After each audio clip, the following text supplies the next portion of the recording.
Hey guys, welcome to video 7.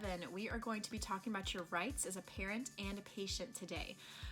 This kind of is a good follow-up to the previous video about informed consent.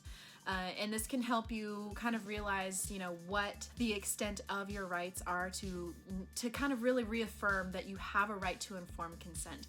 Always. These rights are your rights no matter what. These are your rights while you're in labor. This is your rights before and after labor. These are your rights, as you parent your child, and this does not change state to state.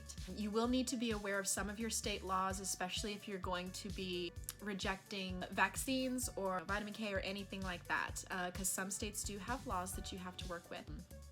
Just make sure that you have your plan in place beforehand so that you're not in the hospital and CPS is called for some reason or another. Make sure you have your ducks in a row if you are doing something that might go against, the hospital policy or against state law or anything like that.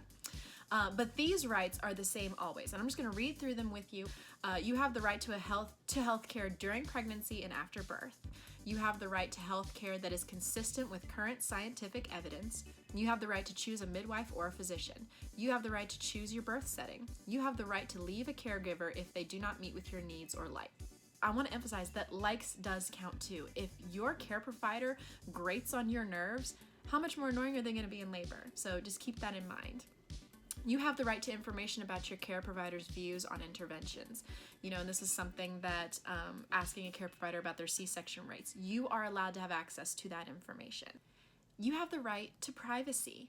You have the right to receive maternity care that addresses all of your physical and social needs. You have the right to be fully informed in every decision by being made fully aware of all benefits, risks, and costs of all care-related elements of your birth.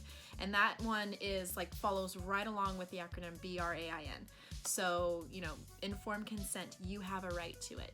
You always have the right to accept or refuse anything offered by your care provider. You have the right to be made aware if your provider wants to include information about you or any of your family members in a research study. You have the right to care that is appropriate for your culture and or religious preferences. You have the right to have anyone in the room with you that you desire. Some hospitals have a maximum amount of people allowed in the room. Now, this is something that I don't know how much flexibility there is in if it's hospital policy. I would recommend talking to your hospital and your care provider about those issues. You have the right to receive full in advance information of risks and benefits. And this is the benefit of bringing your birth plan to your care provider long before you go into labor so that you can discuss those things and find out what he or she is comfortable with you doing. And if he's not comfortable with your birth plan, then you can explore other options.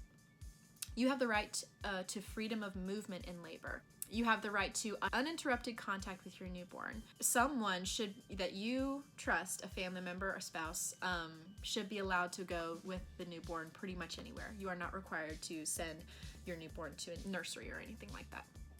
You have the right to complete information about and benefits of breastfeeding. And you have the right to make decisions collaboratively with your caregivers. You have the right to continuous emotional, physical, and social support. There should be never a time when you have to be absolutely alone. Even if you get an epidural, your husband's allowed to be with you. Now, if you are put under anesthesia, then your husband or spouse wouldn't allow to be in there. You have the right to unrestricted access to all of your records at any time. And all of this was compiled by Childbirth Connection, which is an awesome resource for information on pregnancy and labor and birth. So I just want you to remember that you have rights. There's no taking them away. All of these things are allowed. So thank you for following this video. I'll see you on video 8.